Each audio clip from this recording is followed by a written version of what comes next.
Nah, sebelum Ibu Ratu Roro Kidul, siapa yang menjaga harta Nabi Sulaiman dan Nabi Daud alaihissalam? Yaitu ibundanya yang dari golongan jin muslim yang bernama Nyimas Ratu Dewi Naga Selatan. Beliau yang pada saat itu diasuh oleh para malaikat. Usianya udah ribuan tahun. Tetapi pada saat itu ingin menikahlah dengan Prabu Siliwangi. Dan di situ menghasilkan 3 anak.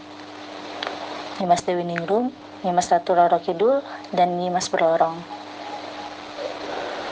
Dan banyak sekali beredar bahwa Ibu Ratu Roro Kidul itu mempunyai suami. Yang sebenarnya Ibu Ratu Roro Kidul tidak mempunyai suami, tetap menjaga kesuciannya dari dulu sampai sekarang.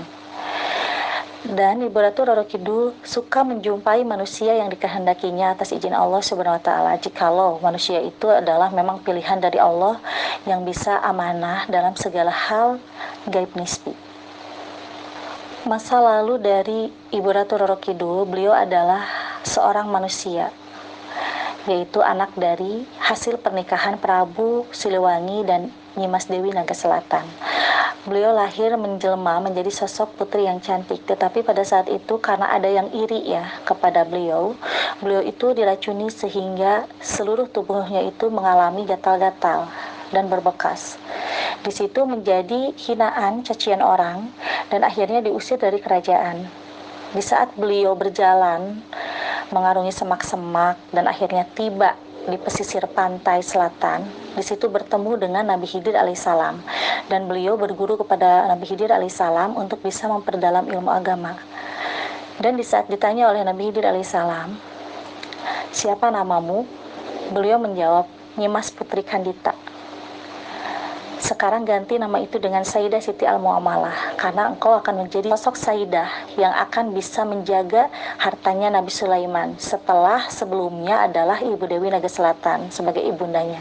Di situ Ibu Ratu Roro Kidul pun juga sedikit bingung karena kan Ibu Ratu Roro Kidul itu kan lahir muda ya di zaman kerajaan Pajajaran, sedangkan ibundanya juga kan yang diketahui oleh Ibu Ratu Roro Kidul itu seolah-olah muda. Ternyata di situ Ibu Ratu Roro Kidul dijelaskan oleh Nabi Khidir alaihissalam bahwa ibunya itu adalah golongan jin muslim yang menikahi manusia, yaitu Prabu Siliwangi, dan usianya udah ribuan tahun.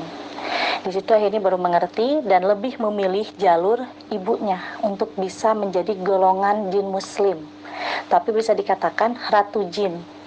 Bukan berarti Ratu Bilqis ya, kalau Ratu Bilqis itu kan memang pada saat Nabi Sulaiman alaihissalam. Tetapi dari zaman Nabi Khidir alaihissalam menggurui Ibu Ratu Roro Kidul, disitulah menjadi ratu penguasa Laut Kidul, ratu jin muslim. Dan ada yang istimewanya ya dari Ibu Ratu Roro Kidul itu, selain dari beliau penguasa lautan, beliau pun juga sering menampakkan dirinya, yaitu ke daratan. Kenapa Ibu Ratu Roro Kidul sering menampakkan diri ke daratan? Karena beliau pun juga masih mempunyai tugas-tugas yang harus diselesaikan oleh keturunan-keturunannya. Bukan berarti Ibu Ratu Roro Kidul menikah, mempunyai anak, cucu, dan keturunan, bukan. Tetapi kan di antara anak Prabu Siliwangi itu pasti akan menjadi tugas Ibu Ratu Roro Kidul juga. Karena Ibu Ratu Roro Kidul itu kan bisa dikatakan udah beda alam dengan alam manusia gitu ya. Tetapi selalu ikut campur baur ke dalam dunia manusia untuk bisa menunaikan tugas-tugas yang berhubungan dengan alam. Karena kan kita hidup di manusia itu banyak sekali unsur ya, ada 4 unsur kan, api, angin, air, dan juga bisa dikatakan udara. Nah di situ kita harus bisa berdamai dengan alam. Karena jikalau manusia mempunyai akhlak yang buruk, alam pun juga akan marah. Terutama air yang selalu menumpahkan kemarahannya atas izin Allah Subhanahu wa Ta'ala. Makanya kan banyak sekali ya kadang-kadang orang yang tidak berdosa di dalam suatu daerah selalu terbawa-bawa dengan adanya tsunami. Banyak sekali orang yang meninggal dunia. Padahal yang melakukan kesalahan itu adalah penguasa. Contohnya seperti itu. Maka dari itu Ibu Ratu Roro Kidul selalu menjaga alam, menjaga juga manusia-manusia yang memang beriman kepada Allah Subhanahu wa Ta'ala. Nah, sahabat IMP, bagi siapapun ya yang ingin bisa bertemu dengan Ibu Ratu Roro Kidul alias Sayyidah Siti Al-Muamalah, itu kita bisa mengamalkan surat Al-Fatihah karena itu kesukaan beliau. Beliau sangat suka dengan surat Al-Fatihah. Di saat kita bertawasul kepada beliau dan ingin bertemu untuk meminta petunjuk ya, yaitu sababiyah, itu bisa dilakukan dengan kita datang langsung ke pesisir pantai selatan. Tujuannya silaturahmi, berziarah. Dan di saat kita mengamalkan surat Al-Fatihah sebanyak 141 kali, insya Allah kalau orang itu memang benar-benar ikhlas dan tidak mempunyai niat yang macam-macam, bisa diketemui walaupun hanya di dalam mimpi. Nah, saya bisa berbicara seperti ini karena memang saya pernah mengalami ya, bahkan bisa dikatakan sering. Di saat saya mengamalkan surat Al-Kahfi ayat 65, disitulah saya lebih sering bertemu dengan Sayyidah Siti Al-Muamalah. Jadi beliau itu bagi saya ya, sebagai petunjuk dan sebagai perantara untuk bisa memunajatkan doa saya kepada Yang Maha Kuasa. Karena mungkin gini, saya hanya manusia biasa ya. Mungkin kalau berdoa itu kan harus ada perantara atau sababiyah. Dengan kita mengenal waliullah, leluhur, jin muslim, beliau-beliau itu bisa membantu memunajatkan doa kita kepada Allah Subhanahu wa taala. Jadi doa kita itu tidak ditangguhkan, bisa langsung dikabulkan karena banyak yang membantu memunajatkan, yaitu pilihan kekasih-kekasih pilihan Allah Subhanahu wa taala. Jadi saya berbicara seperti ini, sebenarnya saya tidak ada hubungan apa-apa dengan beliau-beliau, tetapi atas izin Allah dan anugerah dari Allah Subhanahu wa taala, saya bisa bersahabat ya dengan jin muslim. Dan sebenarnya dengan kita bersahabat dengan jin muslim, asalkan kita bisa mempunyai pagar, kita tidak akan bisa di otak-atik oleh beliau-beliau. Karena gini, sebaik-baiknya jin muslim pasti untuk masalah kelicikan itu selalu ada ya, karena itu sudah tertulis di dalam Quran surat Al-Jin. Tetapi di sini harus kita yang bisa menguasainya, jangan jin muslim yang bisa menguasai manusia. Karena manusia itu adalah makhluk yang paling sempurna dan makhluk yang diberikan akal pikiran oleh Allah Subhanahu wa taala melebihi dari para jin muslim. Mungkin untuk jin itu memiliki kekuatan, tapi kalau untuk manusia itu memiliki pemikiran. Jadi di sini kita harus gunakan antara akal dan pikiran kita untuk bisa bersahabat dengan jin muslim sebagai sababiyah atau perantara. Karena kalau misalkan kita tidak bisa bersahabat dengan jin muslim, tidak jadi masalah. Karena masih banyak kekasih Allah, yaitu golongan orang solihin, waliullah, dan raja-raja yang memang moksa ya. Tetapi di situ pun juga kita harus bisa bijak dalam menentukan pilihan. Mungkin banyak orang yang bilang kalau orang yang bisa berbicara dengan gaib itu adalah itu korin gitu kan, bukan yang sebenarnya.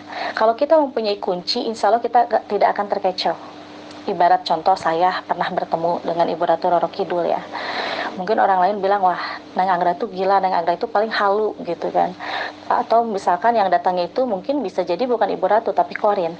Mungkin bisa korin kalau misalkan saya tidak mempunyai kuncinya. Tetapi kan saya punya kuncinya yang memang diijazahkan oleh kakak misterius.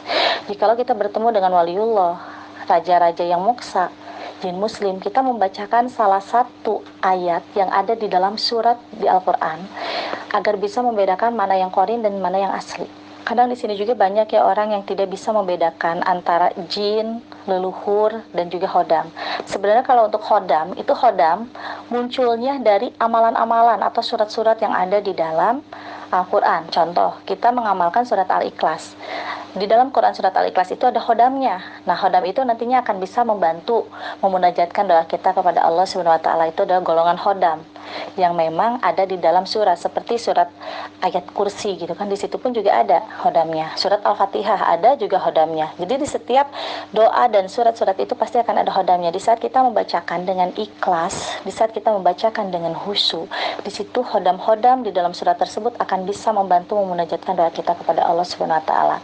Untuk masalah leluhur, leluhur itu adalah keturunan atau leluhur kita di masa lalu. Contohnya, kita mempunyai ayah ibu. Nah, leluhurnya dari ibu itu contoh dari Pajajaran. Nah, leluhur dari Pajajaran yang moksa itu akan selalu mendampingi anak cucunya sampai 7 turunan atau 14 turunan.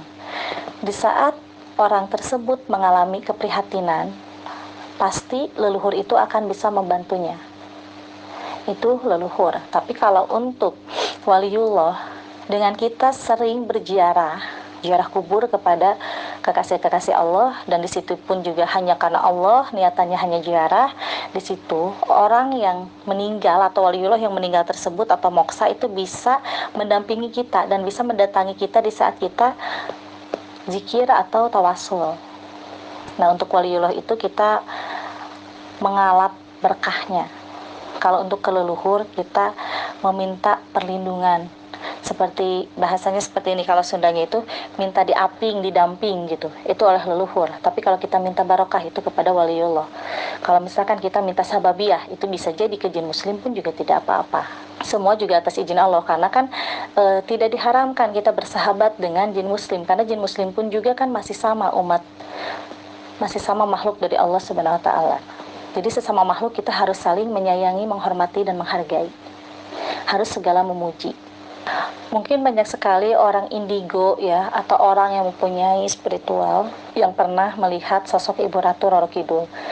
Karena terlalu banyak ya ratu yang menjadi penguasa lautan, mungkin orang itu menduga bahwa itu adalah Ibu Ratu Roro Kidul yang fenomenal. Padahal yang fenomenal itu adalah sejatinya seorang Sayyidah yang memang salah satu murid dari Nabi Khidir alaihissalam. Untuk ratu-ratuan yang lainnya, itu bisa jadi dayang-dayangnya ataupun juga pembantunya dari Ibu Ratu Sayyidah Siti Al-Mu'amalah. Karena sosok yang menjadi penjaga lautan itu bukan hanya dari golongan jin muslim aja, dari golongan siluman pun juga banyak. Karena kan untuk sekte atau kasta-kasta di dalam kelompok itu sangat banyak ya, ada kelompok hitam, kelompok putih gitu. Nah, seperti kita di muka bumi ini banyak sekali kan, ada orang baik, ada orang jahat, ada presiden, ada golongan gubernur, wali kota. Nah, sebagai penjaga lautan pun juga banyak. Satu-satunya penjaga lautan terbesar yang ada di muka bumi ini adalah Sayyidah Siti Al-Mu'amalah. Nah, untuk ke bawah-ke-bawahnya mungkin bisa jadi di sebagian daerah itu ada gubernurnya ratu siapa gitu kan, ada wali kotanya ratu siapa. Jadi semua itu tetap ada tingkatan. Mungkin pembahasan tentang sosok Ibu Ratu Roro Kidul yang asli hanya cukup sampai di sini, karena sebelumnya saya pernah buat konten 2 tahun yang lalu ya. Mungkin kalian juga bisa lihat konten sebelumnya. Saya pamit undur diri. Wassalamualaikum warahmatullahi wabarakatuh.